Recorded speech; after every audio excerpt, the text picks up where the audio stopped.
혹시 여러분들은 살면서 편하게 쓰고 있는 물건이 있거나 또 애용하고 있는 그런 편리한 도구들이 있다면 어떤 것들이 있으십니까?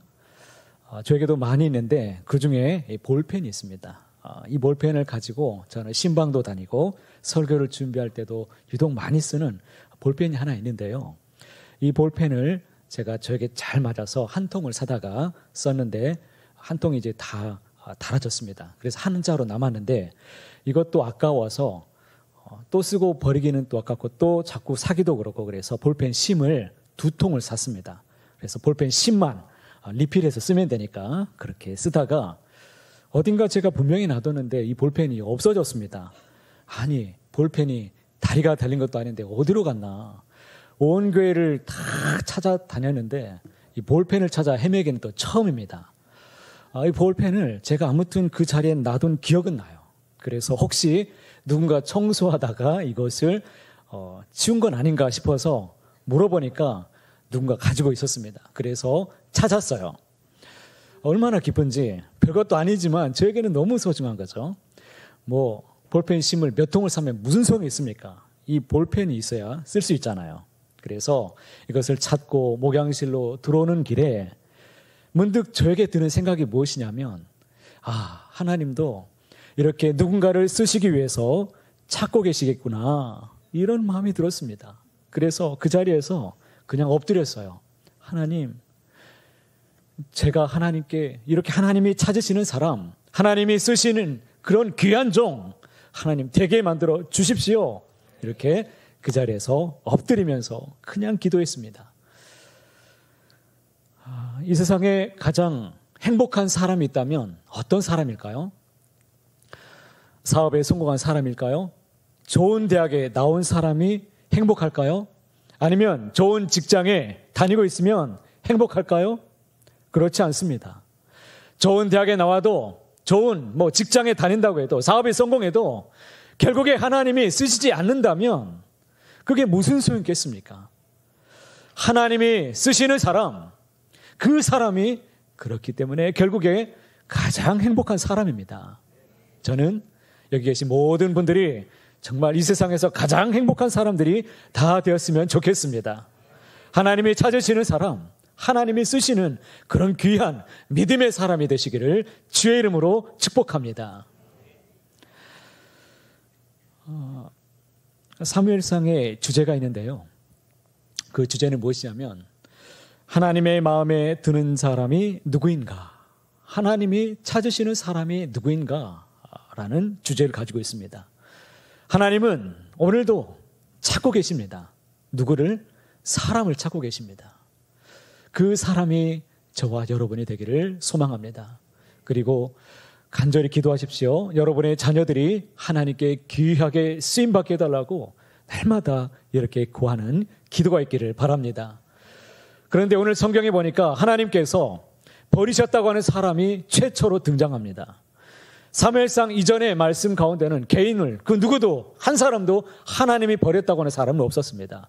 그런데 유독 사무엘상의 말씀 보니까 버린 사람이 최초로 등장합니다. 그가 누구입니까?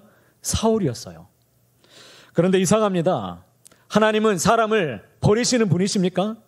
우리 인생을 사랑하시는 분이십니다. 약속하시고 우리가 어떤 훌륭한 일을 해서 사랑하시는 분이 아니라 그저 우리의 자녀이기 때문에 자기 백성을 선택하시고 사랑하시는 분이 하나님이십니다. 전장에 있는 말씀 보니까 사무엘상 12장 22절에 이렇게 말씀하시지 않습니까?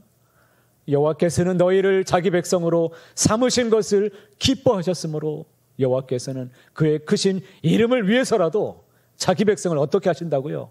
버리지 아니할 것이다 라고 말씀하십니다. 자기의 이름을 위해서라도 하나님이 자기 약속의 성취에 하나님의 큰 의미를 두고 계시는 분이심을 우리는 믿습니다. 그런데 오늘 본문에 보니까 오늘 본문에는 나타나지 않지만 이제 몇 장 넘겨보면 15장에 보니까 사울과 관련해서 하나님께서 여호와께서 왕을 버리셨다라는 이 말씀이 무려 2번이나 반복됩니다. 이 버리셨다는 말이 도대체 무엇입니까? 이 원어를 찾아보니까 이 마스라는 단어를 쓰고 있습니다. 이 단어의 뜻이 무엇이냐면 거절하다라는 뜻을 갖고 있습니다. 그러니까 하나님께서 쓰시기를 거절하셨다. 하나님의 마음이 아파하지 않으니까 쓰시기를 거부하셨다라는 그런 뜻을 갖고 있습니다. 그런데 너무 충격적입니다. 지금 사울은 왕입니다. 왕으로 선택받았습니다. 그런데 하나님이 왕임에도 불구하고 그를 쓰시지 않겠다는 겁니다. 우리는 여기 계신 분들이 대개는 많이 직분을 받으셨죠. 직분을 주신 이유가 무엇입니까? 하나님이 하나님의 일을 하도록 세우신 사람들이 직분을 맡은 사람들이죠. 그런데 직분을 맡았다고 해도 하나님이 쓰시지 않으면 아무 소용이 없습니다. 그러니 직분을 맡았다면 더더욱 성도라면 하나님 앞에 쓰임받기를 사모하는 것이 이것이 성도의 본분입니다. 주님 저를 사용하여 주옵소서. 주님 어떤 일에든 주님 저를 붙드시고 인도하여 주옵소서. 이런 기도가 있기를 소망합니다. 그렇다면 사울이 어떻게 해서 하나님이 쓰시지 않는 그런 사람이 되었을까요? 우리는 성경을 통해서 이 말씀을 아주 많이 받았습니다. 그런데 몇 가지 이유가 있었다는 것을 알 수 있습니다. 첫째는 그는 여호와께 묻지 않았던 사람이었습니다. 여호와께 묻지 않는다는 것은 이것은 하나님의 마음 앞에는 여러분 이것은 굉장히 큰 문제입니다. 사울이 왕이 되어 통치한 지 2년이 되었습니다. 이제 옆에 있는 나라, 이웃 나라와 이제 분쟁이 좀 시작되었어요. 그 나라가 바로 블레셋인데 블레셋과의 좋지 않은 감정들이 있었습니다. 사울이 이제 주변의 왕들처럼 자신의 권력을 권고히 하고 싶어졌습니다. 그래서 자기의 신변을 보호하기 위해서 이 상비군을 옆에 두었습니다. 그리고 전쟁 준비를 하기 위해서 블레셋을 이제 좀 혼내야겠다 싶어서 이스라엘 백성들 중에서 장정들을 수많은 사람들을 이제 소집했습니다. 그런데 정작 이 전쟁을 왜 해야 되는 것이고 이 백성들에게 전쟁의 승리에 대한 확신조차도 심어주질 못했습니다. 그러다 보니까 이 백성들이 지금 우후죽순 정말 오합지졸이 되었고 왜 우리가 모였는지조차도 알지 못한 겁니다. 그런데 상대방은 지금 군대가 전열을 갖추어서 지금 성대하게 지금 앞에 와 있습니다. 블레셋은 병거가 3만이었다고 말합니다. 그리고 마병이 6천입니다. 제가 이럴 줄 알았는데요. 놀라는 사람이 아무도 없네요. 이스라엘에는 단 한 마리의 군마조차도 없었던 시절에 당시에 블레셋은 철병거가 있었습니다. 병거도 아니고 철병거예요. 철기 문명을 아주 빛낸 사람들입니다. 이 병거가 3만이었다고 말합니다.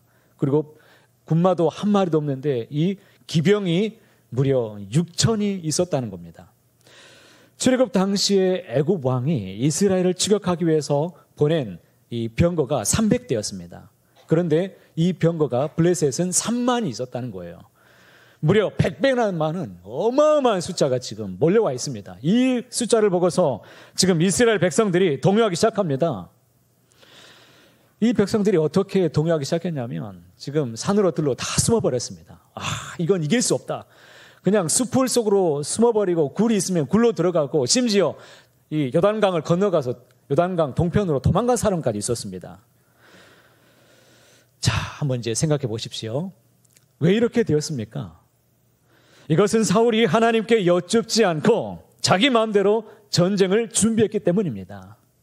우리는 어떤 일을 하든지 하나님께 먼저 여쭈어보고 하나님의 지시를 따라가야 되는 사람들입니다. 그러면 틀림이 없습니다. 하나님이 진정 기뻐하시고 귀하게 사용해 주실 것입니다. 이사야 30장 1절과 2절에 이런 말씀이 있습니다. 여호와께서 이르시되 그들이 개교를 베푸나 나로 말미암지 아니하며 맹약을 맺으나 나의 영으로 말미암지 아니하고 죄의 죄를 더하도다. 그들이 바로의 세력 안에서 스스로 강하려 하며 애굽으로 내려갔을 때 나의 입에 뭐하였더라? 묻지 아니하였도다 라고 말씀하지 않습니까? 여러분, 성경에서는 하나님께 묻지 않는 것, 이것을 죄라고 말씀하십니다.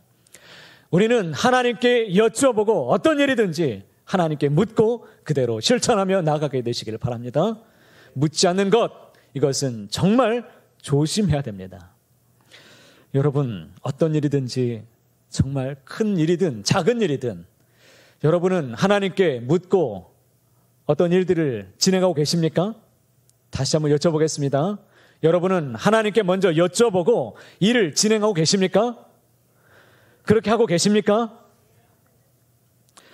초대교회의 성도들은 서로 편지를 주고받을 때는 이 편지 말미에 데오 블렌테라는 이 문장을 꼭 썼습니다. 이 문장의 뜻이 무엇이냐면 무엇일까요? 하나님의 뜻이라면이라는 뜻입니다. 라면 중에서 가장 맛있는 라면은 하나님의 뜻이라면입니다. 귀에 쏙 이제 박히시죠? 우리의 생각과 의견을 모아서 어떤 일을 진행한다고 할지라도 하나님의 뜻이라면 될 것이고 뜻이 아니면 안 될 것이다 라는 뜻입니다. 그렇기 때문에 어떤 일이든 하나님 개입하여 주셔서 하나님께서 주관해 주십시오. 이 일들을 내 힘으로 하지 않게 하시고 하나님께 다 맡겨드리겠습니다. 하나님께 부탁하고 하나님께 맡겨드린다는 표현이 무엇이냐? 이것이 데오 블렌테라는 뜻입니다. 우리는 코람데오라는 말을 자주 하고 있죠. 코람데오. 무슨 뜻입니까? 하나님 앞에서라는 뜻이지 않습니까? 그런데 데오 블렌테라는 이 아름다운 말을 잘 모릅니다. 잘 사용하지 않습니다. 왜 그럴까요? 하나님께 잘 묻지 않기 때문에 사용하지 않습니다. 여러분, 기도는 내 뜻을 관철시키기 위해서 하나님께 드리는 기도가 아닙니다. 기도를 왜 하십니까? 기도 가운데 하나님의 뜻을 만나고 하나님께 내게 원하시는 일이 무엇인지를 묻기 위해서 우리는 기도의 자리로 가까이 나아가야 되는 것입니다. 하나님, 나에게 무엇을 원하십니까? 내가 이 일을 맡았는데 어떻게 진행하기를 원하십니까? 내가 어떻게 준비하면 되겠습니까? 이것을 묻는 것이 데오 블렌테입니다. 이런 믿음의 신앙의 길을 간절히 소망합니다. 이러한 아름다운 전통은 기독교 역사 가운데 이 16세기의 영국의 청교도들에게까지 계속 이어졌던 아름다운 전통이었습니다. 그들은 편지를 쓸 때나 그리고 인사를 할 때나 아니면 설교를 할 때도 항상 이 약자를 써서 DV를 항상 기록하고 이야기했던 사람들이었습니다. 이 말씀이 가장 잘 나타나 있는 성경에 있는데 잠언 3장 5절과 6절에 보면 이렇게 말씀하시죠. 너는 마음을 다하여 여호와를 신뢰하고 내 명철을 의지하지 말라. 너는 범사에 그를 인정하라. 그리하면 내 길을 지도하시리라. 이전에 우리가 6절 말씀을 하가더로 함께 읊조렸던 기억이 있으실 것입니다. 오늘은 이번 주는 5절과 6절을 통으로 함께 읊조리시길 바랍니다.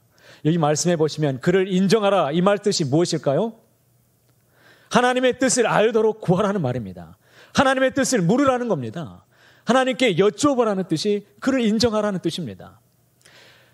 이 말씀을 공동 번역으로 읽어보니까 뜻이 정확하게 이해할 수 있습니다. 마음을 다하여 야훼를 믿으라. 이 말씀에는 제발이라는 뜻은 없지만 제발 잘난 체 하지 말고 무슨 일을 하든지 야훼께 좀 여쭤보아라.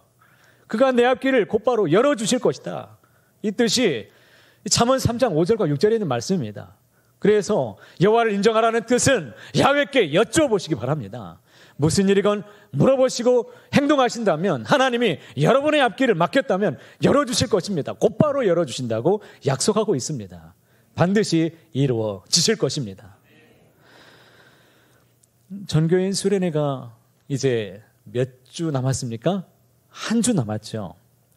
우리가 어떤 일을 하든지 항상 기도하고 준비해야 된다는 것을 너무나 잘 알고 있습니다. 그런데 제가 너무나 깜짝 놀랐습니다.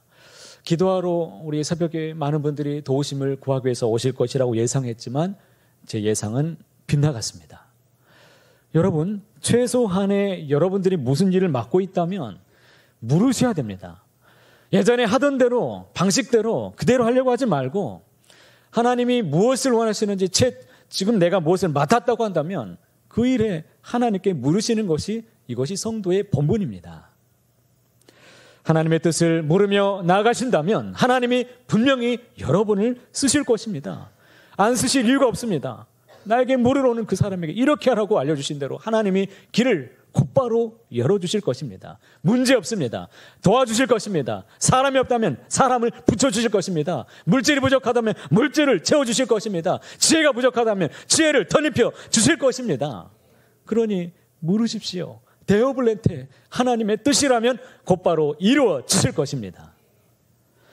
하나님께서 사울을 쓰시지 않은 이유가 또 있었습니다.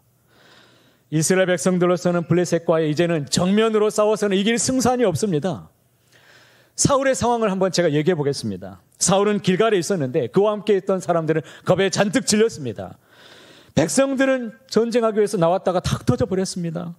그런데 사무엘은 기다려도 오지 않습니다. 무려 7일간이나 기다렸다고 지금 말하고 있지만 7일간이나 기다렸지만 약속한 기간 내에 오지 않습니다. 너무나 조급한 나머지 사무엘을 기다릴 수가 없습니다. 그래서 하나님께 제사를 드렸습니다.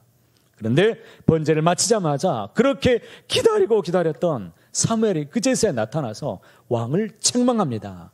망령된 일을 행했다고 책망한 것입니다. 여러분, 사울의 표현을 한번 들어보십시오. 11절과 12절에 이렇게 말씀하지 않습니까? 사무엘이 이르되 왕이 행하신 것이 무엇이냐 하니 사울이 이르되 백성은 내게서 흩어지고 당신은 정한 나라에 오지 아니하고 블레셋 사람은 mikmas에 모였음을 내가 보았으므로 이에 내가 이르기를 블레셋 사람들이 나를 치러 길갈로 내려오겠거늘 내가 여호와께 은혜를 간구하지 못하였다 하고 부득이하여 번제를 드렸나이다 하니라. 사울의 말을 우리는 자세히 한번 생각해 보십시오. 여러분, 보통 우리는 사울이 사무엘을 대신해서 제사를 드렸다는 것에 대해서 잘못됐다라고 우리는 그동안 많이 배웠습니다. 무엇이 잘못된 것입니까? 그가 대신해서 제사를 드렸던 것입니까? 그렇지 않습니다. 아무리 사울이라고 해도 제사를 직접 집리할 수는 없었을 것입니다. 그의 주변에는 제사장들이 있었습니다. 그 제사장들을 통해서 하나님께 제사를 정성껏 드렸을 것입니다. 그러면 사울이 지금 무엇을 잘못한 것입니까? 사울이 잘못한 것이 무엇이겠습니까? 바로 제사를 드린 목적이 잘못된 겁니다. 제사의 목적은 다름 아닌 하나님의 영광을 위해서 드려야 되는 것입니다. 사람의 어떤 필요가 목적이 아닙니다. 내가 이 시간 하나님께 나왔는데 나의 필요 때문에 이 시간 예배드리고 내가 어떤 복을 받기 위해서 내가 예배를 드리고 있다면 그것은 우상에게 하는 제사나 무당 앞에 나와서 무당이 하는 굿이나 여러분 무슨 차이가 있겠습니까? 이스라엘의 제사는 그렇기 때문에 하나님의 영광을 위해서 드리는 것이 이것이 바로 예배입니다. 나의 필요가 아닙니다. 나에게 중심에 있지 않습니다. 내 생각이 있지 않습니다. 하나님이 받으시는 예배가 되도록 정성을 다한 예배를 드릴 때 하나님은 그 자리에 함께 계시고 그 예배를 흠양하여 주실 줄로 믿습니다. 그런데 사울의 이야기가 무엇입니까? 사무엘 선지자를 기다렸지만 오지 않았다는 겁니다. 그래서 드렸다는 거예요. 하나님이 이 제사를 받으시고 은혜를 좀 주십시오. 하나님, 내가 정성껏 예배를 드리겠습니다. 이 예배를 받으시고 적군이 나에게 쳐들어오지 못하도록 은혜를 좀 베풀어 주십시오.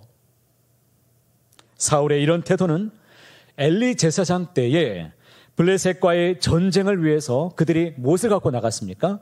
언약궤를 갖고 나갔습니다. 언약궤를 갖고 나가면 하나님의 임재의 상징이기 때문에 하나님이 그들을 무찔러 주실 것이다, 막아주실 것이다, 승리는 우리 것이다 라고 생각해서 가지고 나갔다가 어떻게 됐습니까? 전쟁에 패배했습니다. 언약궤도 빼앗겼습니다. 여전히 하나님을 우상처럼 음란하게 섬기는 모습, 그것을 하나님은 마음이 너무나 아프셨을 것입니다. 사울은 무슨 상황에서도 사무엘을 기다려야만 했습니다.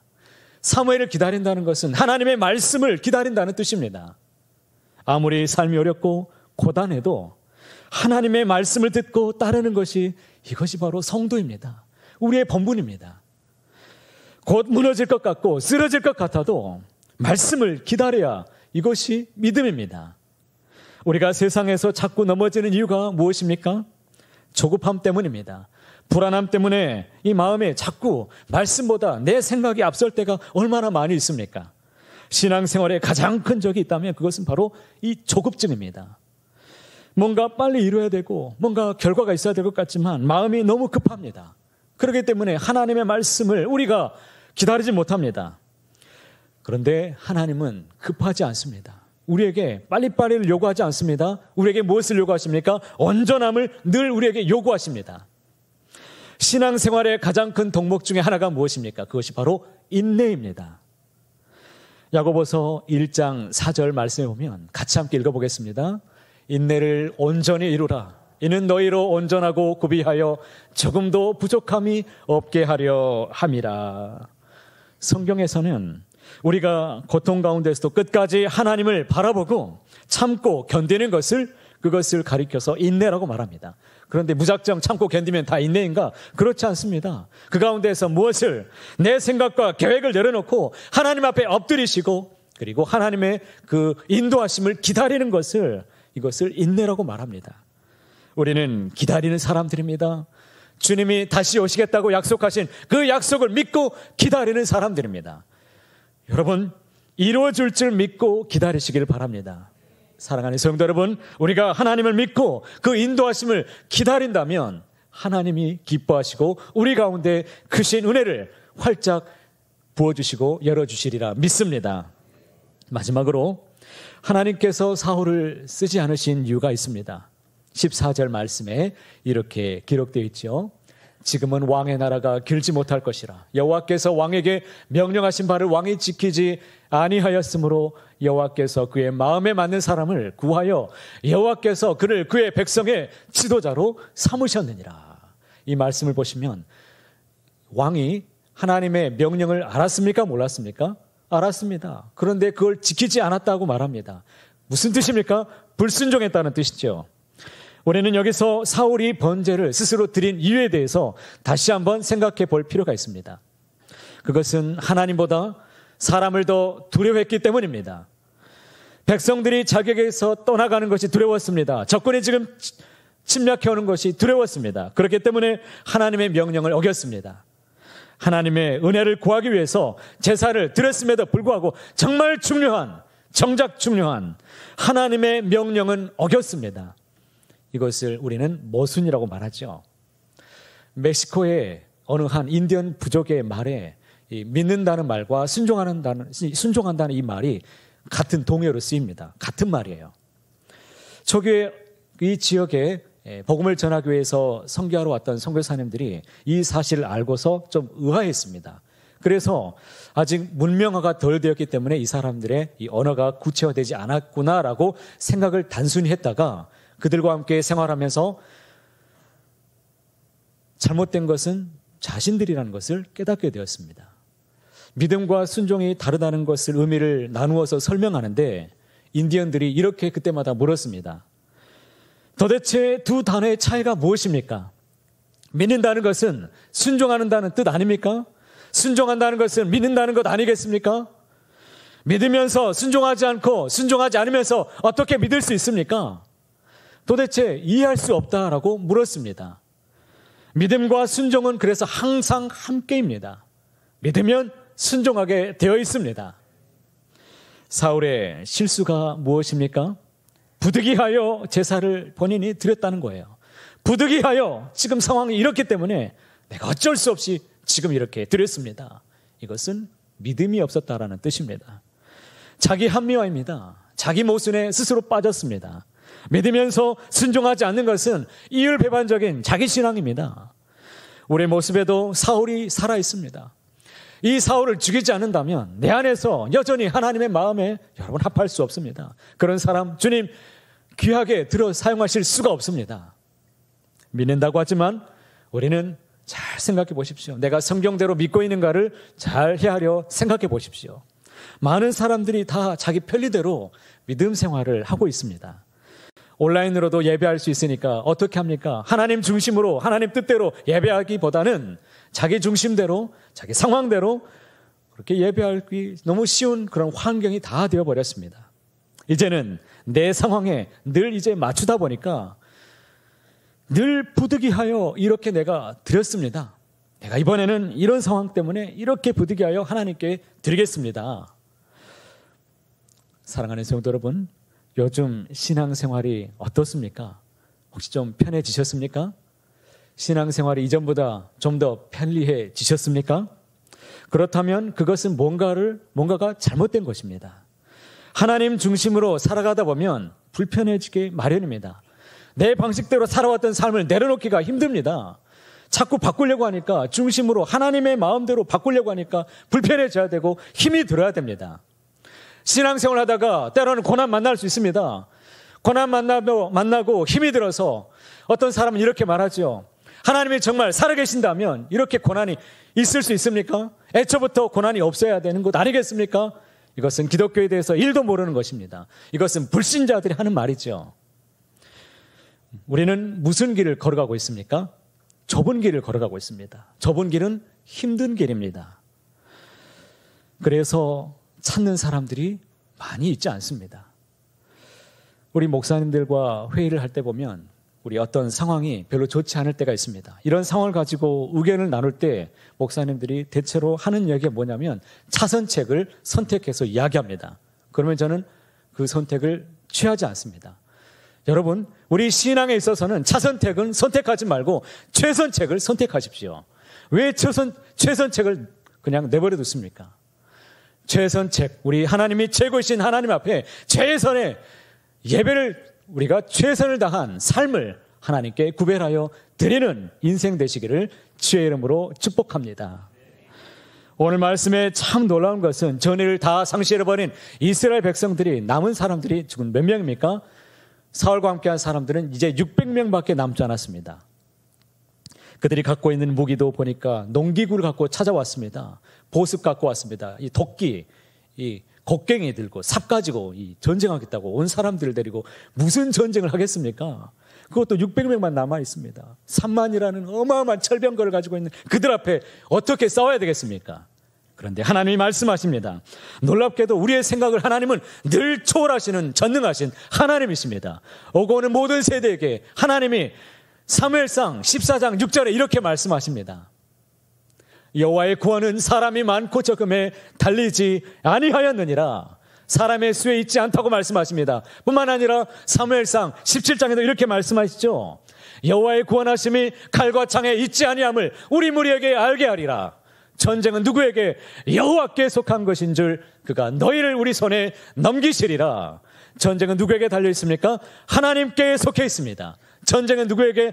여호와께 속한 것인 줄 꼭 믿으시기를 바랍니다. 그러니 이 전쟁의 승리는 누구에게 달려 있습니까? 하나님이십니다. 내 힘대로 하면, 여러분, 승리는 내 힘대로 싸워서 쟁취하는 것이 아니라 하나님께 속해 있으면 하나님이 그냥 주시는 것이 이 전쟁의 목적입니다. 그러니 우리가 할 일은 조급하게 내 방식을 내려놓고 조급하게 내 힘과 방법을 의지할 것이 아니라 더욱 하나님의 방법과 식대로 살아가시기를 주의 이름으로 축복합니다. 사랑하는 성도 여러분, 우리도 살면서 크고 작은 일 만날 수 있습니다. 지금 현재도 고통 중에 있는 분들 있을 수 있습니다. 어떤 일 때문에 조급함과 불안함이 밀려올 때 그때 멈추십시오. 그때 내가 하고자 하는 많은 일 다 멈추십시오. 그리고 말씀보다 앞서려고 하는 내 생각이 있다면 그것도 내려놓으십시오. 그리고 성경을 펴십시오. 내가 받았던 말씀을 넣고 읊조리십시오. 말씀 붙잡고 씨름하십시오. 기도의 자리로 깊이 들어가십시오. 데어블렌테, 그리고 하나님께 뜻을 물으십시오. 하나님, 제가 어떻게 해야 됩니까? 하나님, 내가 이제 어떻게 살아가야 되는 것입니까? 물으십시오. 말씀과 기도로 들어가면 하나님은 분명히 당신의 뜻을 우리에게 보여주시고 길을 곧바로 열어주시리라 믿습니다. 하나님이 우리를 친히 위에서 싸우시고 일하시는 전능하신 하나님이심을, 이 전쟁의 신이신 하나님, 능력이 많으신 하나님을 꼭 의지하시고 승리하시는 저와 여러분의 삶이 다 되시기를 간절히 소원합니다.